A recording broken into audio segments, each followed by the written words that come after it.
Alors, bonjour tout le monde. Aujourd'hui, nous parlons d'une des lois qui gouvernent l'univers. Il y en a très peu, des lois universelles. Alors, c'est une loi universelle de l'univers psychologique. Et c'est ce qu'on pourrait appeler la loi d'attraction. Alors, la loi d'attraction, ça veut dire que nos états intérieurs rencontrent ou attirent des situations extérieures. Et c'est une chose un petit peu bizarre parce qu'en fait, la plupart du temps, on ne s'en rend pas compte. Ça reste inconscient.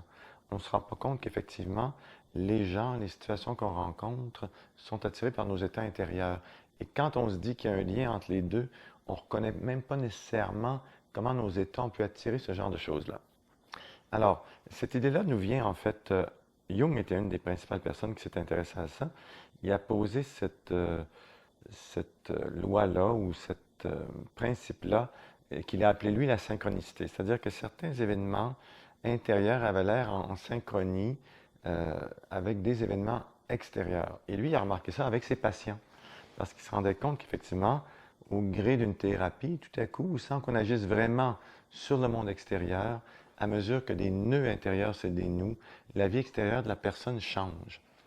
Et Jung s'est dit à ce moment-là, tiens, on dirait que l'univers n'est pas seulement gouverné par des lois de cause à effet, il est aussi gouverné par un autre type d'explication qu'on pourrait appeler, non pas logique, mais analogique. C'est-à-dire analogique, ça veut dire que le semblable attire le semblable. Et c'est un principe que les alchimistes, et Jung connaissait beaucoup l'alchimie, il s'est beaucoup penché là-dessus, que les alchimistes avaient posé. L'obscur par le plus obscur, le semblable par le semblable. Et il a développé ce principe-là de synchronicité avec un physicien de ses amis qui s'appelle Wolfgang Pauli, Pauli, et qui, lui, a gagné un prix Nobel avec cette idée-là. C'est-à-dire que des choses se produisent dans l'univers extérieur, donc des planètes, des événements se produisent en même temps et toujours en même temps, mais sans qu'on puisse trouver des relations de cause à effet. Donc, ils sont en synchronicité, si vous voulez. J'ai connu ça aussi en thérapie. Je me rappelle par exemple très très bien d'un homme que j'ai eu longtemps en thérapie. C'est un homme extrêmement riche qui vivait seul dans une grande maison de 17 chambres et qui avait peu de contact avec ses enfants parce qu'il avait fini par trouver que ses enfants l'appelaient juste quand il avait besoin d'argent. En fait, tout ça, c'était comme envenimé un petit peu. Et cet homme-là, effectivement, rencontrait surtout des gens qui abusaient de lui ou qui s'intéressaient à lui à cause de sa fortune. Et en thérapie, bien sûr, on s'est mis à travailler sur tout ça. Et moi, je me disais, mais s'il trouve qu'il y a tellement de gens qui abusent de lui, c'est qu'il doit abuser lui-même à quelque part inconsciemment. Et effectivement, c'est un homme qui travaillait 70 heures par semaine et qui ne connaissait pas les vacances, mais pas du tout. Et je me disais, donc, ça fait une vie, ça, très, très solitaire. Et une vie toujours au travail, où le travail représente ta raison de vivre. Et à mesure que on commençait à faire ressortir ces choses-là, et qu'il a commencé, lui, à se détendre un petit peu, puis à se relaxer, tranquillement, il y avait apparaître d'autres types de gens dans son environnement. C'était très intéressant. Il est même tombé amoureux d'une femme qui l'aimait vraiment d'amour et qui l'a aussi aidé. Et je me rappelle la dernière fois que je l'ai rencontré, il était au restaurant avec cette femme-là. C'était 2, 3 ans après la fin de notre thérapie. Il arrivait de vacances, il était tout bronzé. On était tout à fait dans un autre paysage. Et ça veut dire une chose importante, c'est-à-dire que ce qui attire en nous, et c'est là qu'il y a une petite nuance extrêmement importante, ce qui attire en nous, c'est pas juste ce qu'on pense consciemment ou ce qu'on veut consciemment, c'est tout notre être. Alors c'est autant les problèmes pas réglés. Par exemple, c'est certain que cet homme-là, euh, pour travailler à ce point-là et abuser de lui-même à ce point-là, avait connu une enfance difficile où on avait abusé de lui et où la réponse avait été performer, performer, performer pour être aimé, pour avoir un petit peu d'amour. Et il continuait à se faire à lui-même ce qu'on lui avait fait quand il était jeune. Mais bien sûr, tout cela était tout à fait inconscient. Donc, il continue le petit jeu, lui. Mais ça fait quand même que ce problème-là d'abus qui n'est pas réglé, qui n'est pas reconnu, qui n'est pas ressenti même, c'est ça qui se présente en miroir dans sa vie, des gens qui viennent abuser de lui. Et bien sûr, la question thérapeutique, c'est oui, mais si tant de situations d'abus se présentent, et si vous avez l'impression que, à tort ou à raison, là, que tout votre entourage abuse de vous, vous devez abuser de vous-même à quelque part.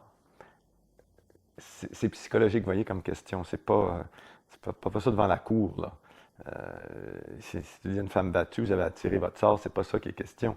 La question, ça serait, une fois que tu as réglé vraiment les contentieux extérieurs, juridiques et tout ça, que tu l'as protégée, que l'agresseur ne peut plus s'approcher d'elle, et que toutes sortes de choses comme ça, là, tu peux poser, quand elle a assez de stabilité psychologique, tu peux poser une question psychologique qui est, bon, maintenant, on va regarder comment vous avez appris à vous violenter inconsciemment.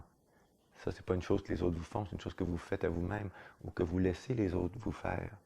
C'est des questions très délicates, très profondes et très intéressantes au niveau psychologique. Alors, comme vous voyez, c'est ça qui attire, parce que les émotions pas réglées agissent comme des aimants.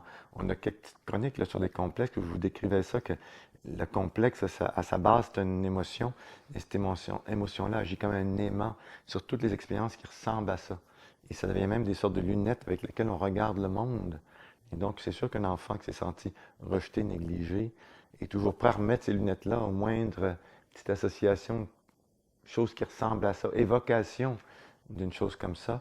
Il met tout de suite ses lunettes, je me sens rejeté, il va agir en conséquence, ou provoquer les autres, ou au contraire se retirer complètement. Donc, on attire, et ce qui attire, c'est nos complexes et les choses pas réglées. Et dans ce sens-là, ce qu'on attire inconsciemment est toujours juste.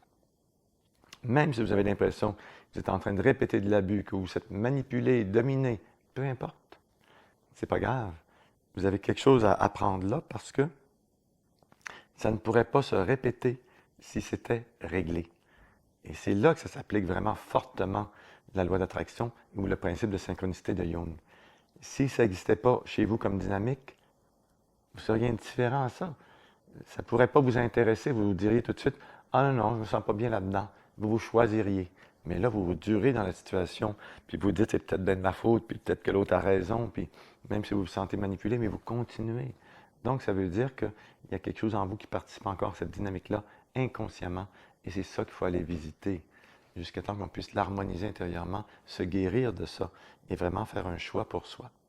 Alors, comme vous voyez, on est très loin là, d'une idée comme la loi d'attraction, comme ça peut être développé dans un livre comme Le Secret, par exemple. J'ai rien contre le livre Le Secret, j'ai trouvé ça très intéressant moi-même. J'ai vu le film, j'ai lu le livre, mais j'ai trouvé que c'était beaucoup de la pensée positive. Et moi, je connais des gens qui, après avoir lu Le Secret, se mettaient un petit post-it sur leur frigo, là, « Je vais être riche, je vais être riche, je vais être riche », puis qui, tu sais, continuent l'affirmation.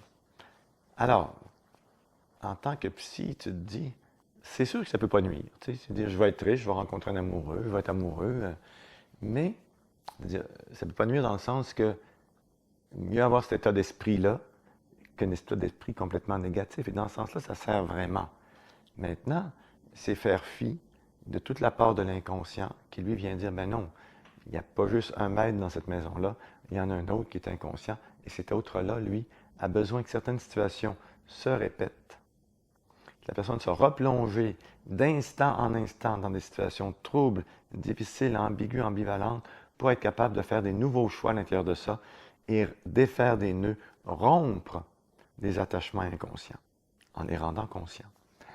Alors, c'est certain que, comme je le disais, on est loin de la pensée positive. C'est pas de ça qu'on parle, en fait. On est plutôt en train de parler de comment on peut observer dans sa vie les lois d'attraction ou la loi d'attraction qui est en jeu.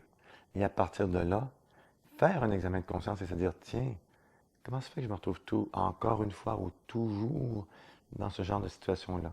Et ça permet de revenir sur soi et de commencer un vrai travail intérieur. Et là, tout à coup, tu t'aperçois qu'effectivement, ce travail-là permet que ton rapport avec quelqu'un, ta discussion avec une autre, où il y a des conflits d'habitude, tout change, tout se réharmonise, se replace autrement parce qu'il y a eu travail intérieur. Votre état intérieur, c'est la seule chose que vous pouvez vraiment changer.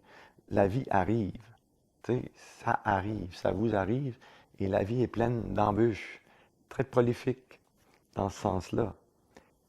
Et la seule chose sur laquelle on a la maîtrise, c'est notre état intérieur. Comment je vais réagir au verre de lait qui vient de tomber sur le plancher un matin quand je suis pressé? Il y a des jours que c'est drôle, il y a des jours que ça ne l'est pas du tout. On a envie de se suicider pour ça. Il y a un problème. Ça veut dire que c'est toujours une question d'état intérieur. Et ça, vous pouvez le modifier. Ça amène à une dernière remarque sur cette question-là de la loi d'attraction, il y a toujours une question à se poser, c'est je vais attirer de l'argent, de l'amour, tout ça, mais pourquoi? Qu'est-ce que je vais faire avec? À quoi ça va servir? Ça, c'est une question intéressante à se poser. Et ça, c'est ce qu'on va discuter la prochaine fois autour des rêves d'abondance.